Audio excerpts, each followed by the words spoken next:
Good morning, everybody. It's tea time, bitches. Yes. So today's topic is going to be is being a drug addict or an alcoholic an excuse? Wait, let me see. Hold on. These are the questions that you got. These are the topics that you guys chose. It's. Oh no, not excuse. Is it selfishness or a disease?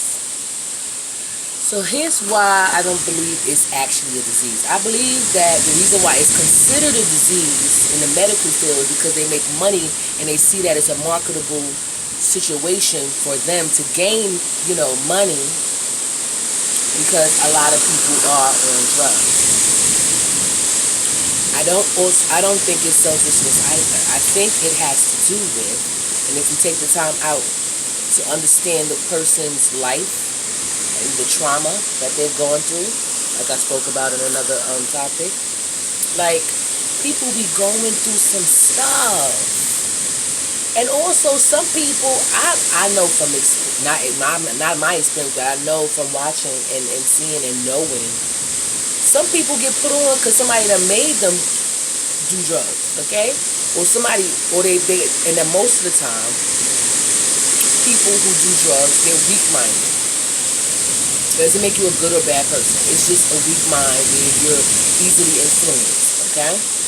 Just like people who get in gangs. Anyway, just stay focused. So, if I'm going through something, like when I was going through something, and my peoples, I love them to death. I don't blame them for nothing. They offered me a drink because they probably was going through their own shit and they knew that having a drink was going, soothe the pain. It doesn't actually kill the pain because the pain comes back the next day, so you got to keep taking that same drug or taking that same sip to just keep it suppressed. But learn the story from the person who is going through that. 9 times out of the 10, the person who's doing drugs and everything, they don't do stuff you could have never imagined. Been molested, raped, abused physically, abandoned, neglected, treated like shit. The list goes on. And unfortunately, people that are easily influenced, I don't want to even say weak anymore, easily influenced and feel like they have no other outlet, they turn to things that help them get through that. It doesn't matter if it's day to day. So let me just say this. Again, it's just an emotional situation for me. Y'all hear the wind blowing, disgusting. For me. So I asked my husband before. I said, do you think that my child is going to be mad at me if I die, before he gets to an older age because I still drink? Even though anybody that knows me know I used to drink hard liquor. I took my hard liquor. I don't drink hard liquor. I only drink my little Moscato. It's like, 10, 11% of alcohol.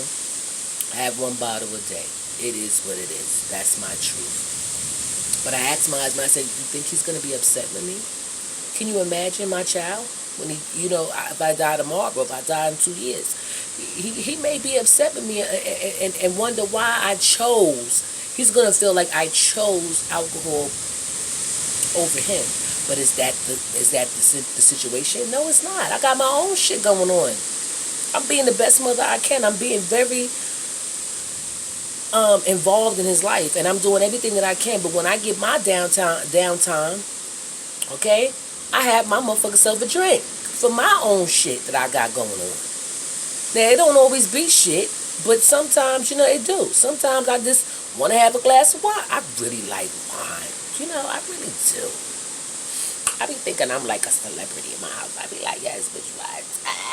But anyway, all of that to say is, I believe it's only considered a disease because the pharmacy would get money, the doctors get paid, they got the AA meetings. You know what I mean?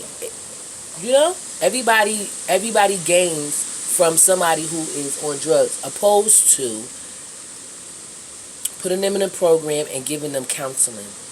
Now that's out there, but a lot of people that get that is more like rich, or they at jail and the judge has sympathy or empathy about this situation, so they send them there. But for the most part, it's just AA meetings, and drug places, or whatever they call them, rehabilitation centers and stuff.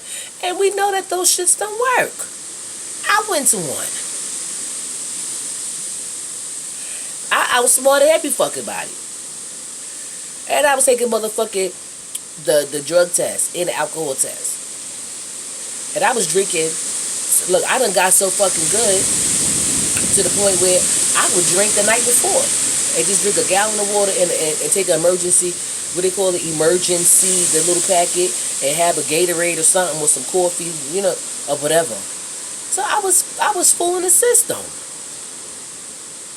You got people out here who really need what they like. They listen, you can't help everybody. Everybody is not helpable. So again, I don't want nobody in my comments with no sympathy and telling me I need to stop drinking. It's probably not going to happen. So mind your business. But you have to know the story of the person. And I know that y'all have heard some of my story. And again, one day I'm going to tell you the whole story and nothing but the story. But for now, we're talking about certain topics that you guys picked out. No, I do not think it is a legitimate disease, but I think that the government and the medical society has made it into a disease so that they can get money off of these people, okay? So, but is it selfish? No. How do you think that a person is in their right mind to even be thinking about who... I'm not saying that I'm not in my right mind, but I'm saying, and I just told y'all what I said, I feel like I'm doing everything that I'm supposed to do as a parent. I don't drink when my son, like, all right, well, I might have saw him in the video or whatever. But, like, he's about to go to bed. I'm fucking grown. I did my part. My fucking dinner is done. I'm gonna have a fucking glass of wine. He's not lacking in no area. So it's not about selfishness. It's about what the person is going through. So we on the outside is being selfish, not thinking about what the person is actually going through.